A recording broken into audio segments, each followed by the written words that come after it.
Fear, embarrassment, overwhelm, disappointment, panic, and disbelief. This is what my dad telepathically communicated to me when he looked at me that day. It took me 30 years to unravel and make sense of that one moment. He's standing in the hall against the wall, and the police had come to investigate an allegation made by my sister. The accusation was false. He never sexually abused my sister or anyone else. My father would never hurt a fly. No charges were ever filed, and the situation quickly resolved itself.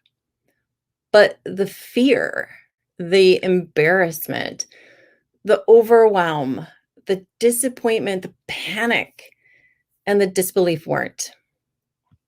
The emotional cocktail was too much. Dad couldn't hide behind the stoic, physician-trained demeanor in that one moment. From a very young age, my sister instigated some incredibly tumultuous and painful situations for us. She was violent. She used drugs and alcohol. She lied constantly. She ran away. She blamed everyone for everything, and she was verbally abusive to everyone. You would think that those would be the things that I remember from that time. But what I really remember most was my dad's vibe in that one moment. It was obvious to me that he was experiencing an avalanche of negative emotions. He never switched out of doctor mode. So what I took away from that day is that negative emotions are way too difficult to express. So I didn't. My dad was a kind and generous man, paralyzed by his feelings. To be fair, my mom never spoke about how she was feeling either. None of us realized how sick we were all getting, pretending that we weren't hurting. There were occasions when we talked about the intensity and severity of my sister's problems, but my parents never talked about their feelings with me. So neither did I. I got very good at shoving the feelings down. I told others, I'm fine, I'm fine, I'm fine. Instead of talking about fear, overwhelm, and anxiety that I was feeling, I engaged in self-destructive behaviors. I became depressed. I harbored suicidal ideations.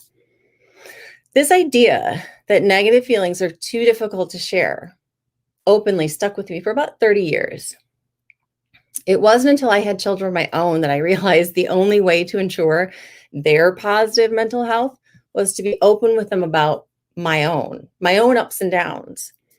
Pretending to be stoic, like Dad, would only continue the unhealthy pattern, and I wanted to break that cycle. So I'm happy to say that I now share my emotions without feeling like the act of revealing my inner world is taboo. It took me a long time to understand that having negative emotions and expressing negative feelings doesn't mean something is wrong with me. Quite the contrary. When I share how I'm feeling, I start the process of healing. I feel lighter and more capable as soon as I get what's bothering me off my chest. I learned what emotions are actually for and how to use them to heal instead of pretending what I feel isn't real. I'm so relieved that I don't have to pretend that I don't feel deeply with my own kids.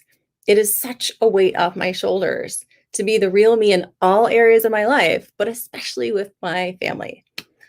Thank you for listening to my story today.